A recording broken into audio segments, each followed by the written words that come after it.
Assalamualaikum warahmatullahi wabarakatuh. Perkenalkan, nama saya Nursyifa dari jurusan Ilmu Al-Quran dan Tafsir Lokal B.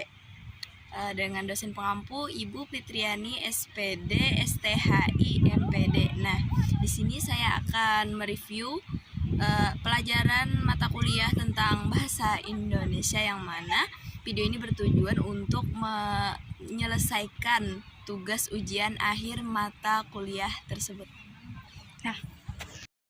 Nah, jadi kali ini saya akan membahas materi bertemakan tentang perkembangan bahasa Indonesia. Jadi, bagaimana sih awal mula bahasa Indonesia itu dan perkembangannya seperti apa? Stay tune! Perkembangan bahasa Indonesia sejak dulu sampai sekarang tidak terlepas dari perkembangan ejaannya. Awalnya bahasa Indonesia disebut dengan bahasa Melayu. Nama Indonesia itu baru datang kemudian. Apa itu ejaan? Ejaan adalah kaidah cara menggambarkan bunyi-bunyi atau kata, kalimat, dan sebagainya dalam bentuk tulisan, huruf-huruf, serta penggunaan tanda baca. Tonggak ejaan bahasa Indonesia yang pertama kalinya ialah ejaan Van Ophuijsen. Ejaan ini menggunakan huruf Latin dan bunyi yang mirip dengan tuturan Belanda. Dikarenakan orang yang menyusun ejaan ini adalah orang Belanda yang bernama Charles Adrian Van Ophuijsen dan dibantu oleh orang asal Indonesia, yaitu Engku Nawawi. Ejaan ini diterbitkan pada tahun 1901. Ciri-ciri ejaan Van Ophuijsen diantaranya ialah tanda trema 2 titik di atas salah satu huruf A yang bergandengan, contoh kebudayaan, tanda diakritik, contoh makmur, angka 2 untuk pengolahan kata, contoh pura-pura. Yang kedua, yaitu ejaan Suendi, diresmikan pada tanggal 19 Maret 1947 berdasarkan surat keputusan Menteri Pendidikan, Pengajaran, dan Kebudayaan Republik Indonesia yang bernama M.R. Raden Suendi. Beliau juga sekaligus penyusun ejaan ini. Ejaan ini dikenal dengan ejaan Republik. Pembaharuan dari ejaan Suendi terletak dalam penggunaan diftong, gabungan dua huruf vokal O dan E yang diganti menjadi U, contoh undangan, dan dihapuskannya tanda apostrop.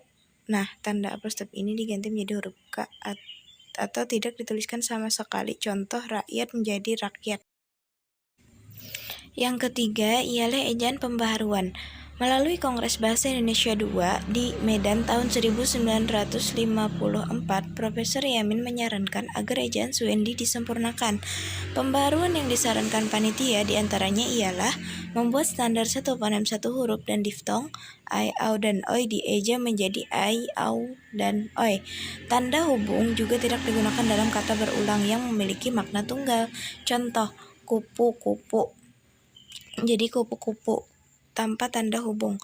Namun sayangnya ejaan ini tidak diresmikan di dalam undang-undang.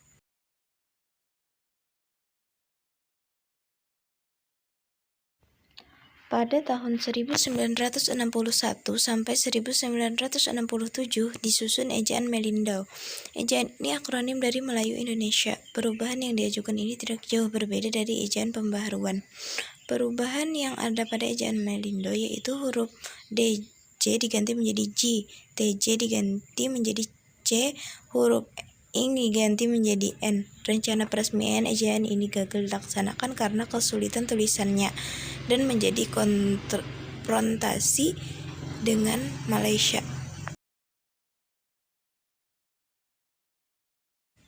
Yang kelima, ada ejaan LBK atau Lembaga Bahasa dan Kesusasteraan.